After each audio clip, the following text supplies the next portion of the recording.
Zeynəb xanım, ertələmə problemindən necə azad ola bilərik?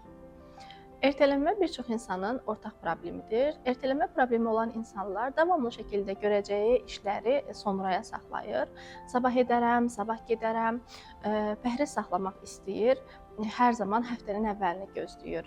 Birinci gündən başlayacağam, ayın əvvəli başlayacağam. Dissertasiya yazmaq istəyir, davamlı gələn həftə edərəm, növbəti gün edərəm deyə bir ertələmədə olurlar. Gəlin ilk öncə ertələmənin nə olduğunu aydınlaşdıraq. Ertələmə tənbəllik demək deyil.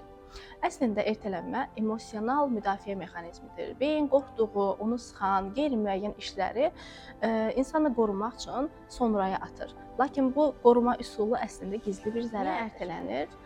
Qorxu hissi olan insanlar birdən bacarmaram, yaxşı alınmaz, birdən uğursuz olaram düşüncəsi ilə edəcəkləri işi ertələməyə başlayırlar. Motivasiya əksikliyi, görəcəyi işin onun üçün xeyrini görmür və bu zaman daxili motivasiya əksikliyindən ertələməyə başlayır. Fəlakətləşdirməsi olur belə insanların ki, hər hansı bir iş görəcəksə bunu gözündə çox böyüdür, olduğundan çox böyütdüyü üçün də hardan başlayacağını bilmir. Necə qurtulmaq olar? İlk öncə tapşırıqları hissələrə böl. Böyük işlər beyin üçün qorxuducudur.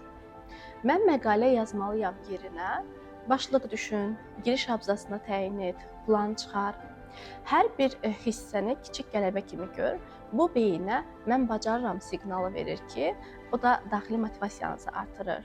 Daha sonra 5 dəqiqə metodundan istifadə edə bilərsiniz. Mən bu işi 5 dəqiqə edərəm. Bacararamsa davam edərəm, etmərəmsə dayandıraram kimi bir düşüncə özünə gətir. Bu zaman da baxacaqsınız ki, işin davamı gəlir. Çünki çoxluqla işi başlamaq ən çətinidir və kiçik mükafatlar özünə mütləq ki ver. Bir iş gördükdən sonra özünü mütləq ki mükafatlandır. Bir fincan çay, sevdiyin bir musiqi, 10 dəqiqəlik bir gəzinti. Bu da beyinlə müsbət əlaqə yaradır. İş, nəticə, mükafat prinsipinə yiyələnirsiniz. Vacib məqamlardan biri isə özünü ittiham etmə, anlayışla yanaş, özünü tənbəl adlandırma.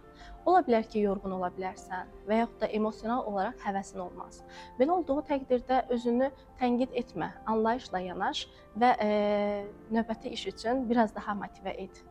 Yadda saxla, ertələmə öyrənilmiş bir davranışdır. Lakin onunla mübarizə aparmaq da öyrənilə bilər. Ertələməsən yox, sən ertələməni idarə edə bilərsən. Sabah yox, bugün elə indi.